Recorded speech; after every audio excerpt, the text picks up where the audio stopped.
Hello everyone, मैं हूं आपके होस्ट वाइसन समवल and welcome back to the another episode of the Tyson talk show. अब तक आप लोगों को पता चल गया होगा हमारा नेक्स्ट गेस्ट कौन है। वो खुद ही एक रोल मॉडल है and he is an inspiration for our state, not only our state, he is an inspiration to entire country. So उन्होंने इंडियन आइडल और सारेगामापा जैसे बड़े मंच पे भी वो परफॉर्म करके हज़ारों लाखों करोड़ों लोगों का दिल जीता है। So presenting to you Thupten Tsering sir. Thank you so much. So hello sir, कैसे हो आप? मैं बहुत ठीक हूँ। Thank you. So welcome to our talk show. Thank you so much. Thank you. It's an honour for me कि अरुणाचल का first जो टॉक शो है उसमें मुझे आने का मौका मिला है।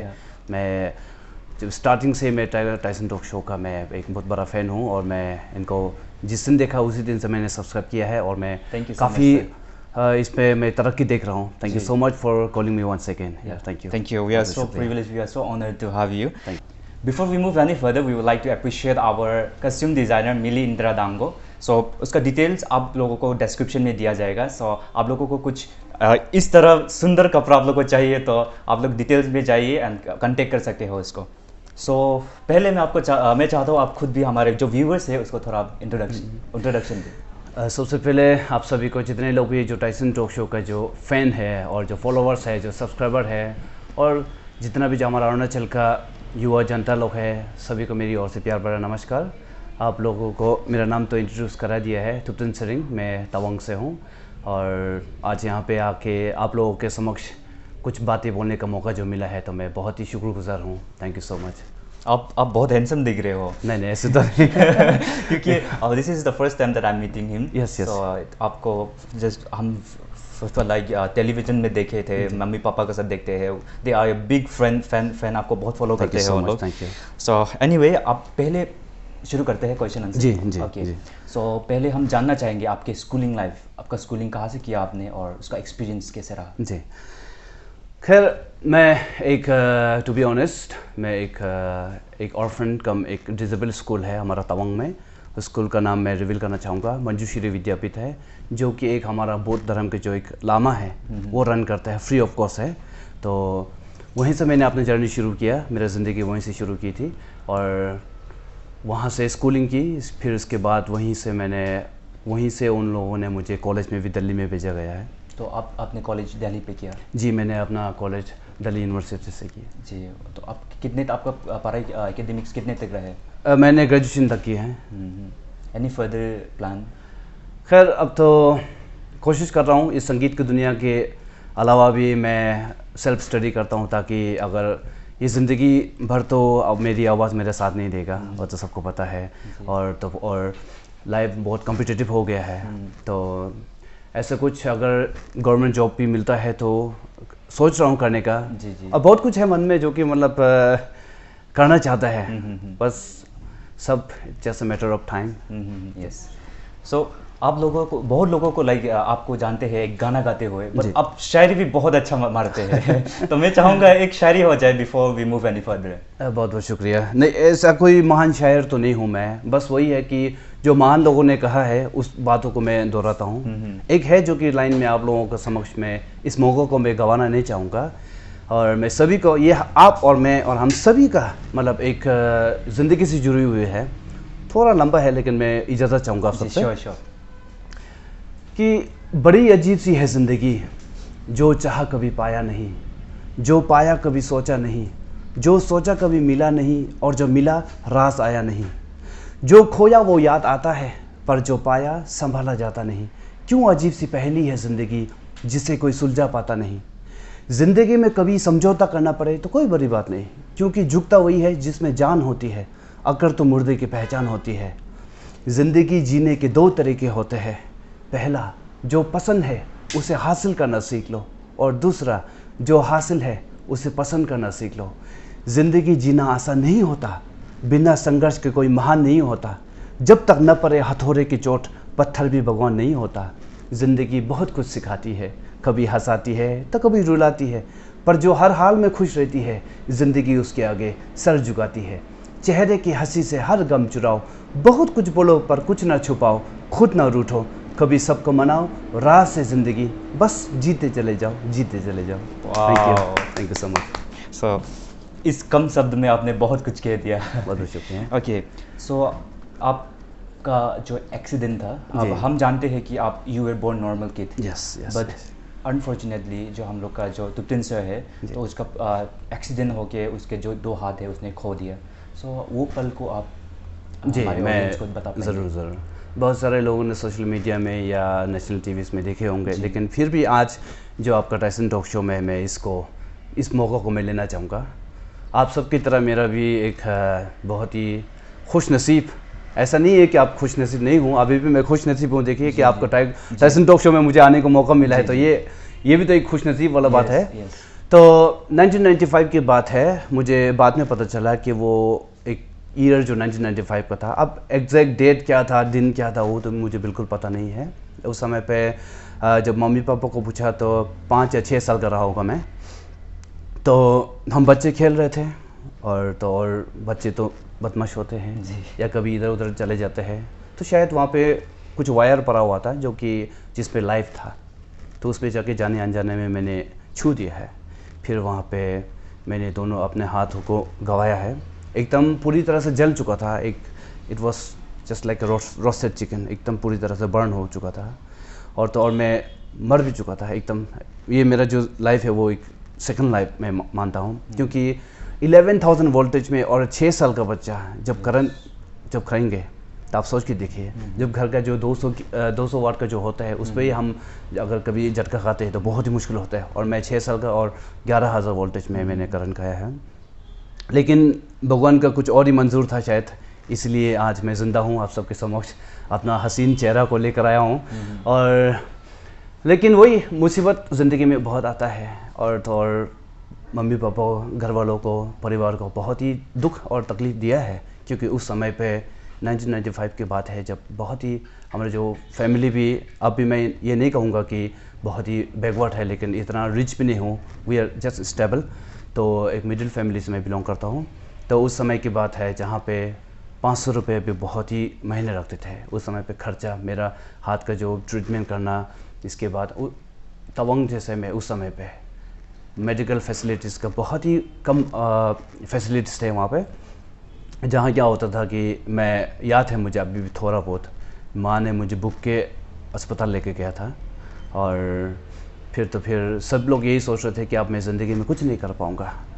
फिर ट्रीटमेंट कराया तवांग में। सबसे पहले तो कहा कि तवांग पे हो जाएंगे, डॉक्टर ने वहाँ पे उम्मीद दिया है, लेकिन देखते देखते बस हालत बिगड़ता जा रहा था। तो फिर डॉक्टर ने यहाँ आरके मशीन का रिकमेंड किया है। अभी सोचने से शायद वो आरके मशीन ही है, क्योंकि यहाँ पे आया था, मुझे याद है। जी। लेकिन अभी भी याद है उस समय पे ट्रांसपोर्ट सिस्टम जो बहुत ही ख़राब था, कि हमारा गांव का एक दादाजी है, उनका ट्रक लाइन पे चलता है, तेजपुर टू तवांग।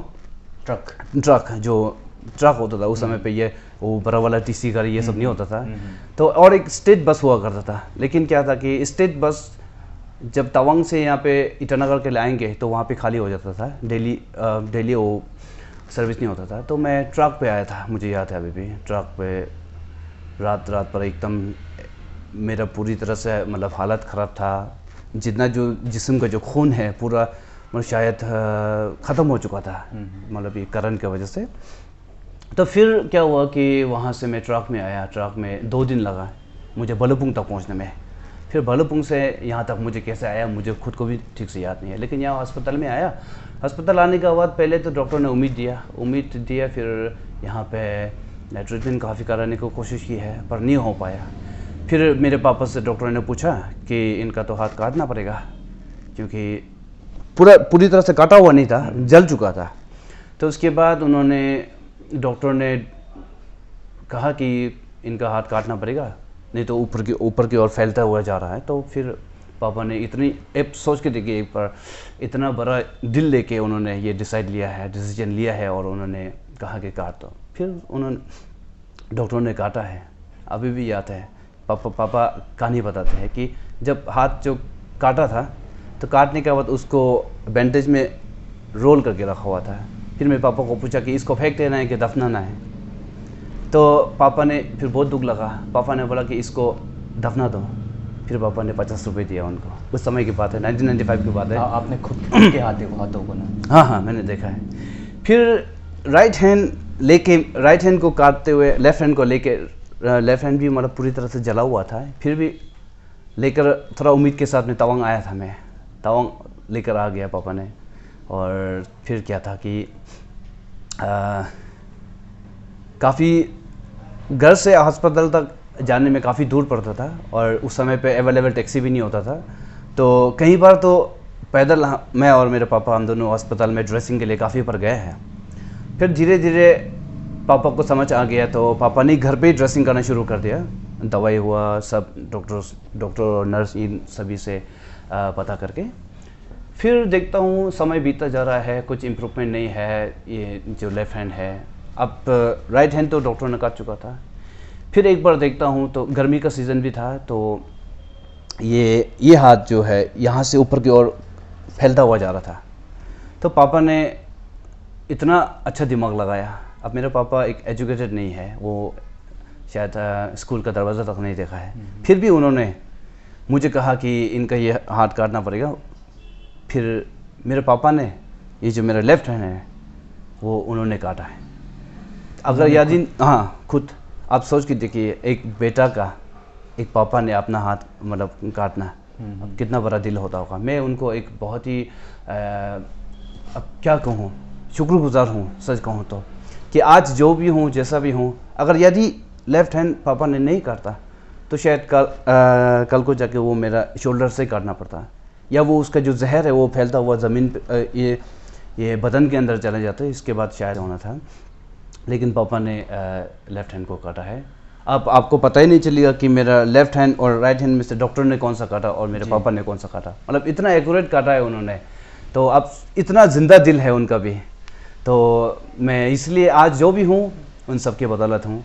इसके बाद फिर लेकिन क्या था कि माँ बाप तो हार चुके थे कि मैं ज़िंदगी में अब तो कुछ नहीं कर पाएगा, इनके तो दोनों हाथ अब तो कट चुका है। हमेशा से उनका यही कहना था कि जब तक माँ बाप है, जब तक वो दोनों हैं, वो लोग देख लेंगे, मुझे खिलाएंगे पिलाएंगे। लेकिन उनके जाने के बाद तुप्तन का ज़िंदगी क्या होगा, उनको कौन संभालेगा, उनको कौन देखेगा। तो फिर घर में बैठे बैठे मैं काफ़ी उपसा गया था। 2-3 साल तो मैं घर पे रहा होगा, घर से मैं बाहर ही नहीं निकलता था।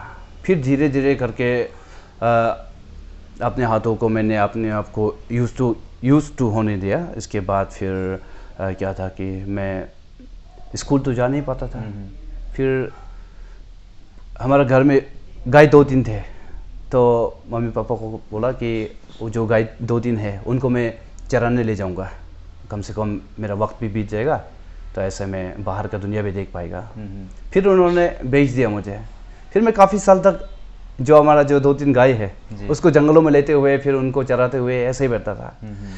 तो एक बार बस मेरा लाइफ का ये टर्निंग पॉइंट मैं कहूँगा कि जिस ऑर्फनेज में मैं पढ़ाई किया है, तो वहाँ का जो गुरुजी है, जो डायरेक्टर है, प्रिंसिपल सर है, तो उन्होंने मुझे किसी सड़क पे देखा है। उन्होंने जब वो कहीं से जा रहे थे तो उन्होंने मुझे देखा है। तो मुझे देखने के बाद फिर तुरंत उसके कुछ समय के बाद, कुछ दिनों के बाद गुरुजी मेरे घर पे आए। सर मेरे घर पे आए, मेरे मम्मी पापा से बातें की कि मैं इनको पढ़ाना चाहता हूँ, मैं इनको ऑर्फनेज में लेके जाना चाहूँगा। फिर मम्मी पापा तो हैरान हो गए कि आप इसको कैसे पढ़ाएंगे। फिर गुरुजी ने मम्मी पापा को कहा कि इनको मैं लेके जाऊँगा। फिर उन्होंने फिर फाइनली मान लिया। फिर मैं वहाँ स्कूल गया। स्कूल जाने के बाद देखा कि वहाँ पे बहुत सारा ऑर्फन लोग हैं, ऑर्फन बच्चे हैं, फिर डिसेबल है, अब तो डिसेबल नहीं कहूँगा, डिफरेंटली एबल बच्चे लोग हैं वहाँ पे। और मुझसे आगे भी और एक भैया था वहाँ पे जिनका दोनों हाथ उनका भी नहीं था, उनका भी सेम इंसिडेंट हुआ था लेकिन डिफरेंट ईयर। तो उनको देखा, उन्होंने भी काफ़ी मुझे मदद की है। और जो मेरा गुरुजी है वो तो आप लोग की तरह से ही सलामत है, फिर भी उन्होंने अपने दोनों हाथ का जो बंद मुट्ठी से मुझे गिलास पकड़ना सिखाया, कलम पकड़ना सिखाया, कहा कि देखो Thupten, you can do it, you have to change this history. इसके बाद में उन्होंने फिर जो बोतल के जो लीड होते हैं, जो ढक्कन जो कहते हैं, उसको किस तरह से खोलना है, फिर चम्मच कैसे पकड़ना है, सब कुछ उन्होंने मुझे एक एनकरेज किया है। तो इस तरह किया जाता है। फिर धीरे धीरे करके मैंने कोशिश किया है, क्योंकि अब देखिए, आज आप मुझे मदद करोगे, जी, कल को कोई और करेगा, लेकिन हर वक्त मेरे साथ कोई ना कोई तो मदद करने वाला नहीं होगा। तो अगर मैं अगर मैं खुद के बलबूते पे अगर नहीं आता तो शायद मैं मेंटली बहुत ही वीक हो जाता और शायद ये स्ट्रेस हो जाता है। ऐसा करके फिर मैं शायद बहुत ही डिप्रेशन में चला जाता। फिर ऐसे करके मैंने कोशिश किया है जितना हो सके ज़िंदगी में लड़ने का, और आज मैं खुद से सब कुछ करने की कोशिश करता हूँ, जितना कि मतलब जो नेसेसरी है। अब ये तो नहीं कहूँगा कि मैं बहुत कुछ, मतलब फिर ऐसा नहीं है कि मैं एरोप्लेन चला सकूँ, है ना। मैंने कई बार भी कहा है कि मैं छोटा से छोटा ये जो साइकिल से लेकर 4 व्हीलर तक में मैं चला लेता हूँ। आप वो काम कर लेते हो जो कि एक नॉर्मल कर लेते हैं, भी नहीं कर सकते। जी। कोई ऐसा काम है जो नॉर्मल इंसान लोग भी नहीं कर पाते हैं। सो आप बहुत ही एक इंस्पिरेशन सच के हो। सो आपके जो समय थे उस समय, तो आपको कितना समय लगा कि खुद का बलबूते पे आने के लिए कितना समय लगा? समय वक्त के साथ साथ it's just I always say कि it's just a matter of time. आप गांव में थे, नया जब बीमार हो गए, इसके दोनों हाथ कटा था, बहुत सारे गांव के लोग हैं, दोस्त लोग हैं, बच्चे लोग हैं, सब लोग मुझे देखने आते थे, एकदम अजीब एक नज़र से देखते थे। ऐसे में क्या होता था कि बहुत ही एक डिप्रेस तो नहीं कहूँगा, लेकिन बहुत ही माइंड डिस्टर्ब होता था कि ऐसे में क्या है कि अपने हाथों को छुपाना, लंबा जो फुल स्लीव जो शर्ट पहनना, ऐसे करके दोनों हाथों को छुपा के कहीं भी अगर पब्लिक कुछ फेस्टिवल होता है वहाँ पे जाना, ऐसे में पब्लिक मीटिंग में जाना, ऐसे में क्या होता है कि बहुत ही मुश्किल होता था। तो ऐसे में बहुत ही तकलीफ थे, लेकिन फिर धीरे धीरे करके अपने आप को, मतलब मैंने खुद को समझा लिया कि तुम देखो अभी अब जिंदा है, कुछ ना कुछ के लिए तो होगा, आप खुद को खुद मनाना पड़ेगा। इसके बाद में फिर धीरे धीरे स्कूल में आया। स्कूल में आने के बाद में फिर वहाँ पे जो बच्चे लोग थे, फिर उनके साथ तो फिर मिल गया था। फिर जो मुझसे ऊपर एक भैया था, उनका भी दोनों हाथ नहीं थे, तो उन्होंने भी काफ़ी एनकरेज किया है। तो ऐसे करते करके फिर एक हमारा जो ऑर्फनेज में एक माहौल सा बन गया था। फिर वहाँ पे खुश थे, फिर पढ़ाई करते थे, और टीचर लोग जितने जो वहाँ पे थे कभी मुझे अलग से ट्रीट नहीं करता था। जब पहले तो जब पढ़ाई नहीं करते थे तो टीचर लोग डांटते थे, मारते थे, तो उस समय पे हाथ में डंडा मारते थे तो मुझे भी सेम मारता था। ऐसे करके मुझे एक अपने आप को एक अलग सा महसूस नहीं होता था, मतलब एक बराबरी ट्रीट करते थे। तो ऐसे में फिर सच कहूँ तो बचपन से था, मैं कभी सीखा नहीं, वो तो सभी को पता है, लेकिन बचपन से जब मैं स्कूल नहीं पढ़ते थे उस समय से, जब गांव में जब गाय को चराते थे, जब तो जंगलों में पेड़ों में चरते हुए, उस समय तो हिंदी गाना तो इतना नहीं गाता था, क्योंकि हिंदी भी इतना, अभी भी हिंदी इतना तो नहीं आता है, फिर भी तो उस समय जो हमारा जो लोकल डायलेक्ट्स का जो गाने हैं, जो मनपा गाना है, उसमें से कुछ गुनगुनाया करता था। ऐसे करते करते फिर स्कूल पहुंचा। स्कूल पहुंचने के बाद स्कूल में क्या था कि कभी कभी हमारा ऑर्फनेज है, और ऑर्फन कम जो डिसेबल स्कूल है, तो वहाँ पे कई विजिटर्स आते थे। विजिटर्स आते समय पे हम बच्चे लोग उस समय पे उनके लिए कुछ प्रोग्राम हम प्रस्तुत करते थे, उनको दिखाते थे। तो उस समय क्या था कि तो मुझे टीचर लोग गाना गवाया करता था, तो मैं गाना गाता था उनके सामने में, तो वो लोग भी काफ़ी तारीफ़ करते थे। फिर ऐसे करके धीरे धीरे स्कूल ऊपर बढ़ता चला गया। फिर मैंने जो सिंगिंग का जो पहला परफॉर्मेंस जो मैंने दिया है वो 2008, मुझे आज भी याद है। वो मंच जो हमारा अब तो तवांग फेस्टिवल हो गया है, उस समय पर उसका नाम बुद्ध महोत्सव था, अब तो तवांग फेस्टिवल हो गया है। तो मैंने 2008 में मुझे एक गाना गाने का मौका मिला है, तो मैंने उस मंच पर मैंने पहली बार विद म्यूज़िक मैंने गाना गाया था। तो वहाँ से मुझे काफ़ी तवांग के लोगों ने काफ़ी तारीफ़ की, काफ़ी लोगों ने मुझे, उस समय तो फ़ोन का समय नहीं था, तो दूसरे स्कूल से दोस्त लोग ने मुझे ग्रीटिंग्स भेजा करते थे, ग्रीटिंग कार्ड्स जो होते हैं वो भेजा करता था। फिर हम एक पेन पल जो बोलता ना, जो पेन पल जो कभी एक दूसरे को नहीं देख के जो दोस्ती करते हैं, तो उसमें चिट्ठियों में दोस्ती करते हुए ऐसे करके काफ़ी मुझे लेटर आया करता था। तो फिर धीरे धीरे करके 2011, हाँ 2011 में है। मैंने पहली बार डिस्ट्रिक्ट में सिंगिंग कंपटीशन में भाग लिया है, जहाँ पे मैं जीता तो नहीं लेकिन सेकंड रनर अप आया है। हमारा तवांग में जो सिंगिंग सेंसेशन होता है, ये मॉन सर्कलिंग जो होता है, तो वहाँ पे मैंने भाग लिया। तो वहाँ पे फिर काफ़ी लोगों ने तारीफ़ किया। ऐसे करते करते फिर ऐसे करके एक एनकरेज जो मतलब अंदर में एक हिम्मत आया कि हाँ थुप्तन मतलब सिंगिंग कंपटीशन में आया है और वहाँ पे कुछ पोजीशन आया, तो शायद मुझे लोग सिंपैथिक वे में तो नहीं लाया होगा, मैंने ये सोचा है। क्योंकि कहीं पर क्या होता है कि लोग चलो ये तो इनका तो दोनों हाथ नहीं है, तो इनको चलो इनका दिल रखने के लिए इसको आगे ले चलते हैं। लेकिन तो फिर मैंने अपने गुरुजी लोग से भी पूछा, दोस्तों से भी पूछा, तो उन्होंने भी हाँ मतलब अच्छा गाता लेकिन प्रैक्टिस की काफ़ी ज़रूरत है, मुझे यही हमेशा सलाह देते थे। और ऐसे करते हुए फिर शुरू हो गया ज़िंदगी, और फिर कॉलेज पहुंच गया। जी।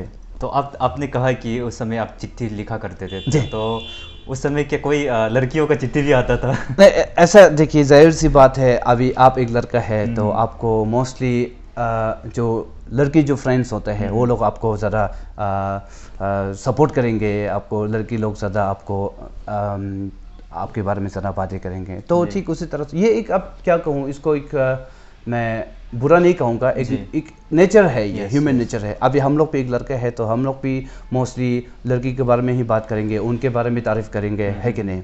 तो ऐसे करके तो मुझे भी काफ़ी सारे जो लड़कियां लोग थे और लड़के लोग भी है, और बहुत सारे अलग अलग स्कूल से उस समय तो ग्रीटिंग्स और ग्रीटिंग कार्ड्स के और लेटर्स के बहुत ही मतलब ट्रेंड था उस समय पे। तो काफ़ी ऐसे आया करता था, जब भी आए तो मुझे हमेशा पॉजिटिव मैसेज ही आया करता था कि आप बहुत ही अच्छा गाते हैं और इस सिंगिंग को आप कंटिन्यू रखिए, ऐसे करके। और बहुत सारे लोग मुझे पहली बार जो देखते हैं, तवांग भी तो नहीं है बोलने से भी थोड़ा बड़ा तो है। यस।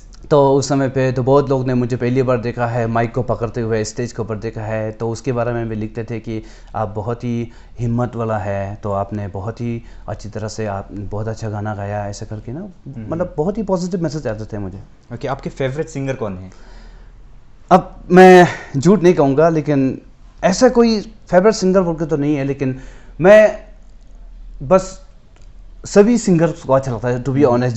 जिस सिंगर का मैं गाना गा सकता हूँ। अब खास करके तो हमारा जो लेजेंडरी सिंगर्स लोग हैं, जो रफ़ी साहब है, किशोर दा है, और तो कुमार सानू साहब है, और उदित नारायण जी है, सोनू निगम सर है, सभी का मतलब एक जिसका मतलब मेरा खुद का जो जोन जो है उसका मतलब गाना मुझे बहुत ही अच्छा लगता है। और ऐसे नहीं है कि मैं बाकी सिंगर लोग को पसंद नहीं करता, बहुत सारा जो सूफी गाने वाला लोग हैं जिनका मतलब पहुंच बहुत दूर है मैं खुद, तो उनका मैं एक भगवान के नज़र पे देखूंगा, लेकिन मैं उनका फेवरेट नहीं कहूँगा। जी। ओके, तो आपने जैसे कि आफ्टर दैट इंडियन आइडल, जी, आपके लाइफ में क्या चेंजेस आया?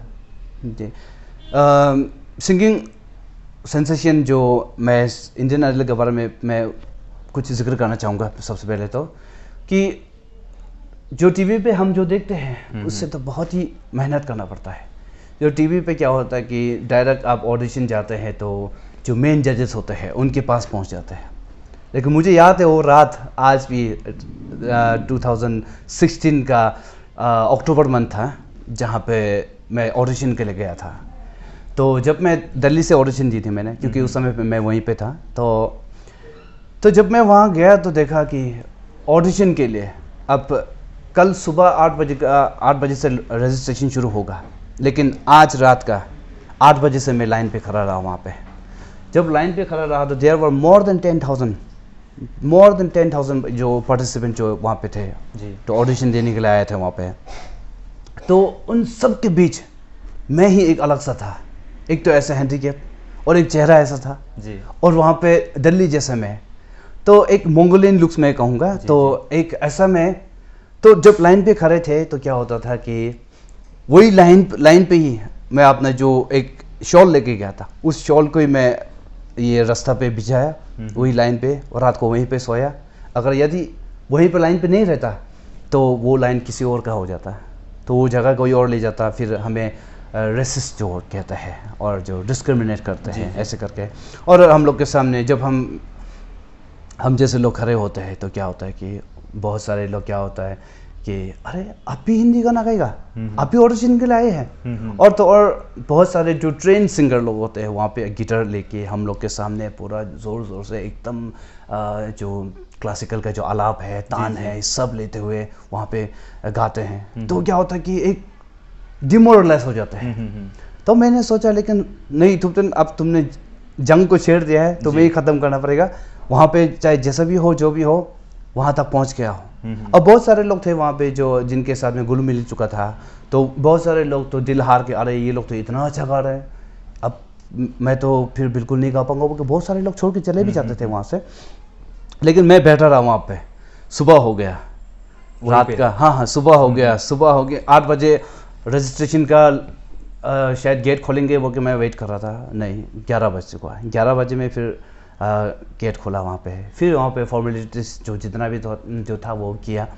फिर सबसे पहले जब मेरा ऑडिशन हुआ था तो अंदर में लोकल जो जजेस होते हैं, जो वहाँ का दिल्ली का जो बड़ा जो म्यूज़िक इंस्टीट्यूट का जो टीचर्स लोग हैं, वो 3-4 लोग वहाँ पे थे।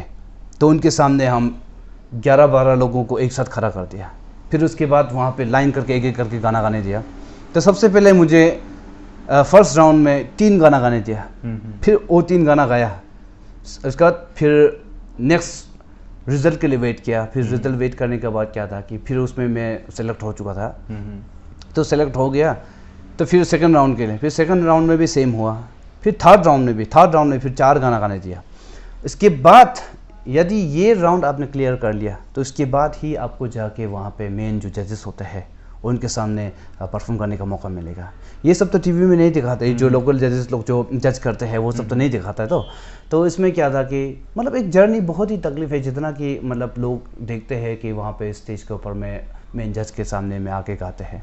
दिन भर खाना नहीं है, भूखा है, वहाँ पे पानी मुश्किल से मिलता है। ऐसे में एक, और हमारा जो यंग जनरेशन्स के लोग तो है, ख़ास करके हमारा जो नॉर्थ ईस्ट के लोग है, पेशेंस बहुत ही कम होता है, बहुत ही कम होता है। फिर भी मैं वहाँ पे डांटा रहा कि नहीं, अब तो चाहे जैसे भी हो, मतलब एक बार जाके वहाँ पे मंच पे आना ही है। क्योंकि जो वहाँ पे लोकल जज लोग जज करेंगे वो तो टीवी पे दिखाएंगे नहीं। तो फिर वहाँ पे काफ़ी कोशिश किया, फिर मेन जजेस के पास किया, फिर उन्होंने सेलेक्ट किया मुंबई के लिए। मुंबई में फिर इतना आगे नहीं पहुँच पाए, लेकिन एक पहचान एक बन गया है। तो आज बहुत सारे लोग जो सिंगिंग सेंसेशन में, सिंगिंग जो कंपटीशन में हमारा अरुणाचल से काफ़ी लोग आया है, लेकिन सभी को इतना नहीं जानते जितना कि मुझे जानते हैं, या हमारा जो जेली सर को जानते हैं। तो मेरा जो जानने का जो है वो एक फिर मेरा एक अलग सा है कि ऐसे हैंडीकैप आज मुझे, मेरे जो दोनों हाथ है वही मेरा एक आइडेंटिटी है। मैं यही कहता हूँ, ये मेरा एक पहचान है। आज नहीं तो बहुत सारे लोग हैं जो कि सिंगिंग कंपटीशन में आ चुका है या रियलिटी शोज़ में आ चुका है, लेकिन उनको इतना पे नहीं जानता है जितना कि बहुत कहीं भी जाओ, मैं इंडिया के किसी भी कोने पे जाओ तो कम से कम मुझे देखते हैं, मेरे हाथों को देखते हैं, तो लोग कहते हैं अरे इस बंदे को तो मैंने कहीं देखा है, मेरी आवाज़ से या मेरे चेहरे से नहीं, मेरे हाथों से। तो इसको मैं एक पॉजिटिव वे में लेके चलता हूँ। बहुत सारे लोग होते हैं जो कि पूछते हैं कि अरे यार तुम अपना हाथों को लंबा टी शर्ट पहन के छुपा के रखो ना। मैं बोलता हूँ नहीं, आज जो भी है, मुझे जितने लोग भी, जो भाई बहन लोग जो जानते हैं, जितने लोग भी मुझे जानते हैं, सभी मेरे ये दोनों हाथों से ही जानते हैं। तो मैं इसको क्यों छुपाना है जी, अब इसके साथ में ही तो जीना है मुझे, है कि नहीं जी। ओके, तो अगला सवाल है आपका, जो वहाँ का वर्स्ट एक्सपीरियंस कोई कुछ है जो कि आप शेयर करना चाहोगे? मुझे याद है वो लम्हा, वो घड़ी जब मैं दिल्ली के मेट्रो में चल रहे थे।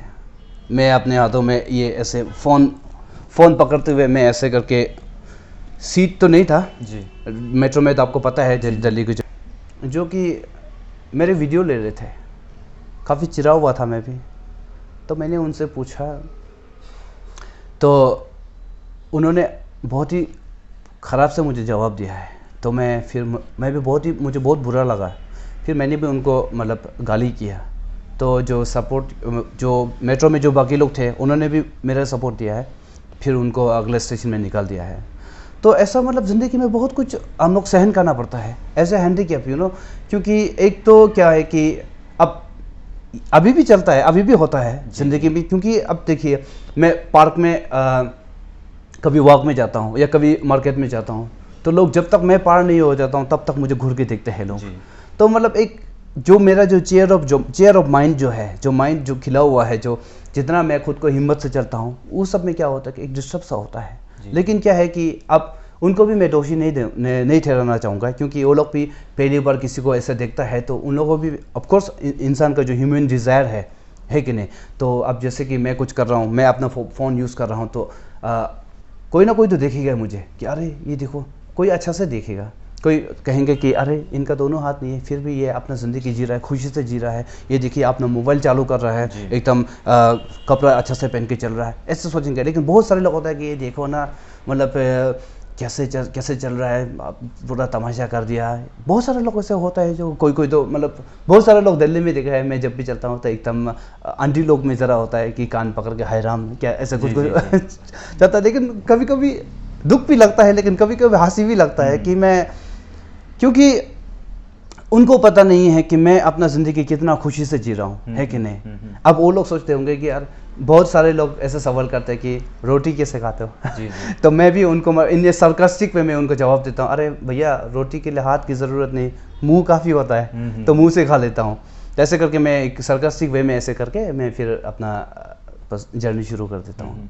नहीं, क्योंकि उन लोगों का भी लाइक ऐसे सच में भी ऐसा होता है कि जो डिसेबल होता है, तो वो लोग बहुत लाइक कुछ, वो लोग का उम्मीद कम हो जाता है, तो वो लोग कोशिश भी करना नहीं करते हैं। तो लाइक क्योंकि उसका वजह से वो लोग नहीं कर पाता है, तो कोई दूसरा मदद करना पड़ता है। तो आपने तो खुद अपना स्टैंड लिया, आप खुद स्टार्ट किए, तो उन लोगों के लिए आप क्या बताना चाहोगे? मैं वही कहना चाहूँगा कि अब मुझे समझ में नहीं आता कि मैं खुद एक हैंडीकैप हूँ या नहीं। कभी कभी खुद को भी डाउट होता है।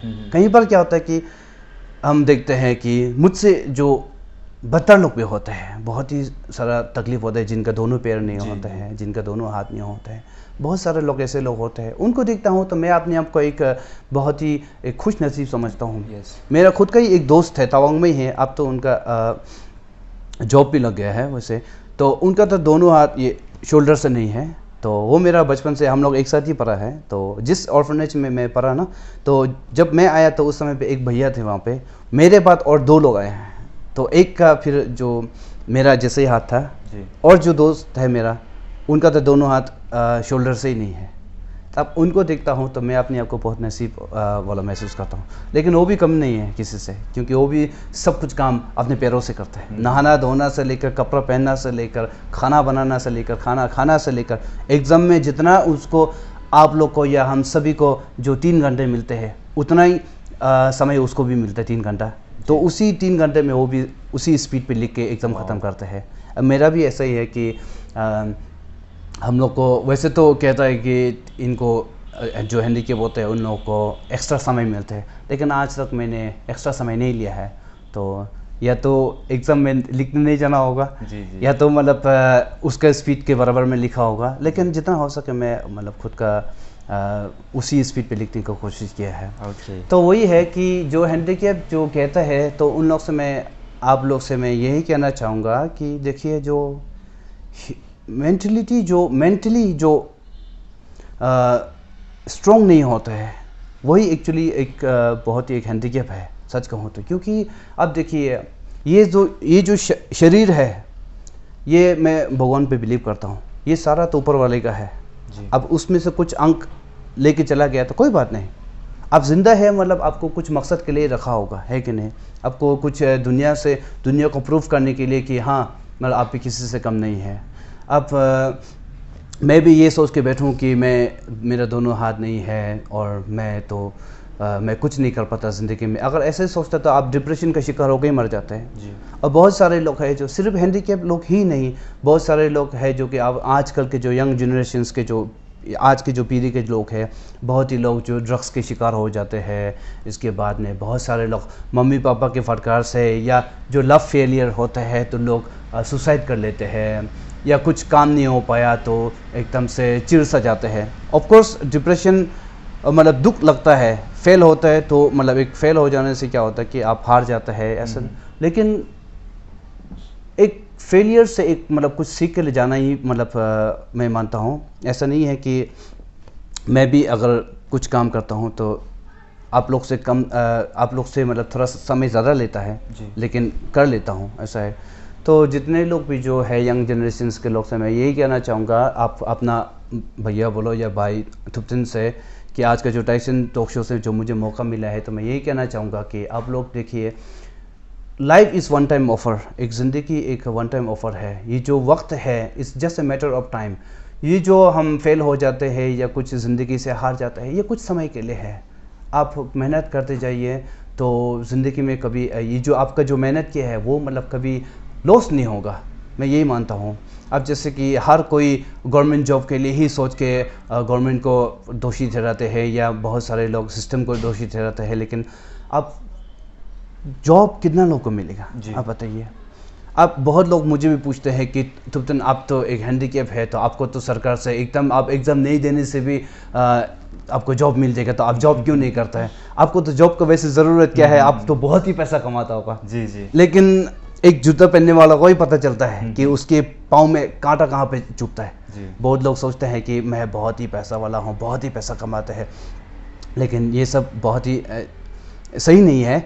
तो फिर भी कोशिश करता हूँ जितना हो सके लोगों को एक एंटरटेनमेंट के तौर पे, मैं सिंगिंग के तौर पे, मैंने अपने आप को एक हैंडीकैप हो के, मैं बहुत ही बेचारा हो के मैं मुझे कोई फाइनेंशियली मदद करता हूँ, मैं बहुत ही तकलीफ हूँ, ऐसे मैंने कभी नहीं किया है। जितना हो सके मैंने खुद का आवाज़ को मैंने अपना एक हथियार बनाया है, और उसके बाद मैंने कोशिश किया और कोशिश कर भी रहा हूँ। ऐसा नहीं है कि मैं अभी बहुत ही सेटल्ड हूँ, of course I am still struggling. अभी भी अब देखिए कुछ काफ़ी समय हो गया है, कोई शोज़ नहीं है, कोई स्टेज परफॉर्मेंस कुछ नहीं हो रहा है। तो ऐसे में क्या होता है कि जो थोड़ा बहुत जो सेविंग्स होते हैं वो तो सिर्फ जा ही रहा है। फिर भी कोशिश करता हूँ, ऐसी बात नहीं है। तो आप लोग से भी मैं यही कहना चाहूँगा कि आप लोग ज़िंदगी में हार मत मानिए, और जितना हो सके कोशिश कीजिए, और ख़ास करके जो आप लोग सही सलामत है वो लोग तो कम से कम ऐसे मत कीजिए जितना हो सके। मैंने भी एक यूट्यूब शुरू किया है वैसे तो।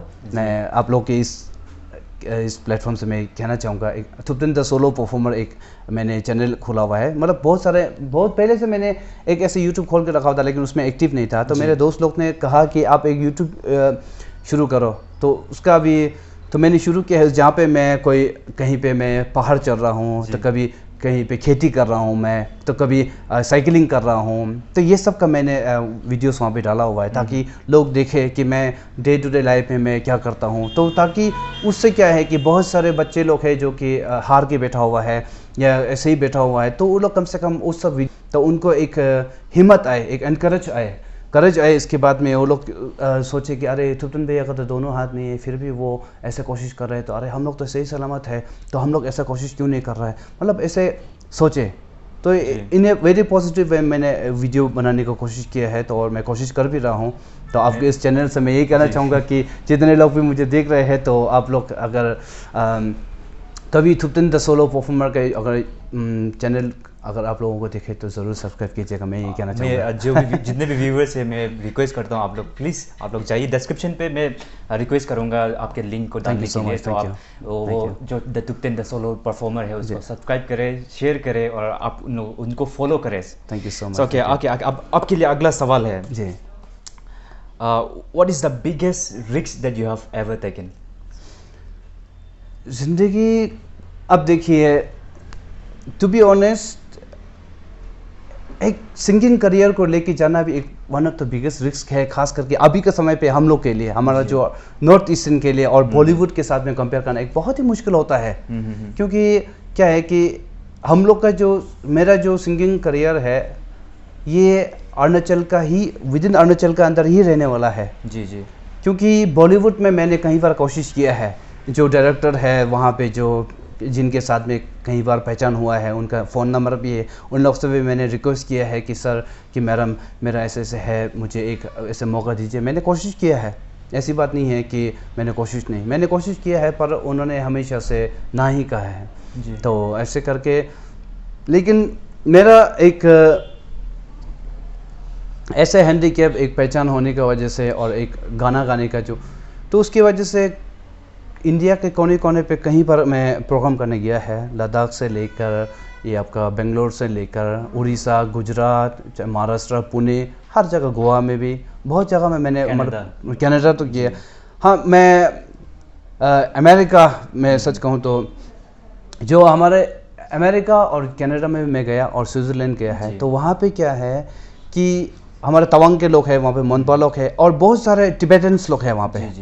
तो टिबेटन्स लोग मुझे बहुत ही सपोर्ट करते हैं, टू बी ऑनेस्ट। इसलिए नहीं कि मैं टिबेटन हूँ, मैं टिबेटन नहीं हूँ, मैं एक इंडियन और मैं एक अरुणाचल का हूँ। बस वही है कि मैं एक बुद्धिस्ट हूँ और मेरा नाम जो टिबेटन का सिमिलर है कि मेरा नाम थुप्तिन सिरिंग है, तो इट्स ए बुद्धिस्ट नेम। तो इसके कारण मुझे लोगों ने वहाँ पे अमेरिका जैसे में बुलाया है। और भी एक बार नहीं, मैं अमेरिका में 3 बार गया, कनाडा में मैं 4 बार गया और स्विट्ज़रलैंड में मैं 1 बार गया है। और एक बार अपना जो नेपाली भाई बहन लोग हैं उन्होंने मुझे इजराइल में बुलाने की कोशिश किया, लेकिन वहाँ पे मेरा वीज़ा जो रिजेक्ट हो गया है। तो ऐसे करके तो मैं खुद को बहुत ही एक लकी फील करता हूँ कि मैंने बाहर का दुनिया देखने को मौका मिला है। और वहाँ भी जब भी गया तो उन्होंने बहुत ही, जितने लोग भी वहाँ पे मेरे शोज़ पे आए हैं, प्रोग्राम पे आए हैं, तो बहुत ही पॉजिटिव रिस्पांस दिया है, बहुत ही एंजॉय किया है, सभी ने बहुत ही अच्छा रिस्पांस दिया है। तो मैं बहुत ही अपने आप को खुश नसीब सोचता हूँ। और आई स्टिल हैव वीज़ा, मेरा जो वीज़ा का वैलिडिटी अभी तक भी है, तो उम्मीद करता हूँ कि आने वाला कल को भी वहाँ पे जाने का मौका मिले। जी ज़रूर ज़रूर। सो आपके लिए लाइफ में कोई रिग्रेट, आप कोई पास्ट लाइफ में कोई रिग्रेट? ज़िंदगी में रिग्रेट तो कुछ चीज़ नहीं है सच कहूँ तो। आज मैं सोचता हूँ, कभी सोचता था कि मैंने अपने दोनों हाथ गंवा दिया है तो मैं बहुत ही अनलकी हूँ, लेकिन आज इसी को मैं अपने आप को बहुत ही एक लकी फील करता हूँ। आज अगर मेरा दोनों हाथ होता जी तो एक बहुत कॉमन लोगों के साथ में होता और लोग मुझे पहले जानते हैं। ज़्यादा से ज़्यादा मैं सही सलामत होता तो ग्रेजुएशन करके शायद इसके बाद घर पे ऐसे बैठा होना था। तो आज जैसे भी है तो एक ऐसा हैंडीकैप की वजह से ही मैं अपने आप को मतलब एक मुझे पहचान मिला है जी। तो इसलिए ज़िंदगी में कभी रिग्रेट तो नहीं है सच कहूँ तो। ओके, सो काफ़ी लंबा समय हो गया, बहुत लंबा हो गया बात करते हुए। एक ब्रेक लेना चाहते हैं तो ब्रेक में मैं रिक्वेस्ट करूंगा, आप बहुत अच्छा गाना गाते हो तो एक लाइन हो जाए। जी जी जी जी, आपने कह दी तो मैं कोशिश करूंगा। एक गीत है जो कि मेरे दिल के बहुत ही करीब है, तो मैं इस गीत को गाना चाहूँगा। जी।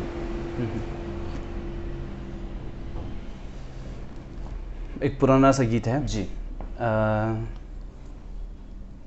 गीत को गाने से पहले मैं एक शायरी में आपसे आप अगर इजाज़त हो। जरूर जरूर जरूर। कहता है कि हम ना होते तो गज़ल कौन गाते, तेरे इस चेहरे को कमल कौन कहते। वाह वाह वाह। अरे हम ना होते तो गज़ल कौन गाते, तेरे इस चेहरे को कमल कौन कहते। अरे ये तो करिश्मा है मोहब्बत का, वरना पत्थर की दीवार को ताजमहल कौन कहते हैं। तो इसके साथ एक गीत है। मेरे नैना सावन भादो, फिर भी मेरा मन प्यासा, फिर भी मेरा मन प्यासा। मेरे नैना सावन भादो, फिर भी मेरा मन प्यासा, फिर भी मेरा मन प्यासा। बहुत बहुत शुक्रिया। Thank you so much. Thank you so much. Thank you. Okay, आगे बढ़ते हैं जी। तो अब वक्त है रैपिड फायर राउंड का। अरे जी, So- ये बहुत ही मुश्किल कर या, दिया। बहुत अक्सर आसान मैं है। रैपिड फायर को मैं अक्सर बॉलीवुड के जो होते हैं उन सबको मैं देखता हूँ, तो उम्मीद करता हूँ कि अगर कुछ बुरा भला कह दिया तो मैं क्षमा चाहूँगा और इसको ऑफ द रिकॉर्ड रखिएगा। बिल्कुल ऐसे क्वेश्चन आपको पूछा नहीं जाएगा। जी, तो जी, जी। बहुत ही सिंपल एंड बहुत ही इजी वाला क्वेश्चन पूछेंगे आपको। जी। सो लव और फ्रेंडशिप? फ्रेंडशिप। मनी और happiness? Both. Both. Okay, so do you believe in soulmates? So of course I do believe in soulmates. Yeah. So do you have any soulmate? Yeah, Do you found any? I have a girlfriend, to be honest. It's been almost 5 years now. Okay. Yeah, I respect her a lot more than I love her because वो मेरे साथ तब है जब मैं कुछ नहीं हूँ. Yes, To be yes. honest, वो मेरे साथ तब से थी जब से मैं कुछ नहीं था. जी. क्योंकि क्या होता है कि अक्सर अगर ऐसे हैंडीकैप, अगर आपके पास बहुत ही सारा पैसा होता, धन दौलत होता, तो शायद मुझे मेरा दौलत को देख के कई लोग आते हैं. जी. शायद मुझे देख के या मेरी सिचुएशन को समझ के आने वाला बहुत कम लोग होते हैं. That's why I really respect her like rather than I love her. तो मैं उनको ऐसे नहीं है कि मैं प्यार नहीं करता, लेकिन प्यार से ज़्यादा मैं उसको रेस्पेक्ट करता हूँ कि वो उस समय पे मेरे साथ है जब मैं कुछ नहीं हूँ, मेरे साथ कुछ नहीं था, मेरे पास ना तो धन है ना दौलत है. उस समय पे वो एक अपना एक, आप सोचिए कोई भी अगर बेटी, किसी का भी बेटी अगर मेरे साथ में अगर आना चाहे, मेरा लाइफ पार्टनर बनना चाहे, तो शायद मम्मी पापा बहुत बार सोचते हैं, उनको मना करते हैं, रोकते हैं, लेकिन फिर भी वो मेरे साथ में है. That matters. ओके. जी. आप दोनों को ढेर सारा प्यार and best thank you so wishes. Much. Thank you. Alright, अगला सवाल. Can you do any free style rapping? Free style rapping. Yes.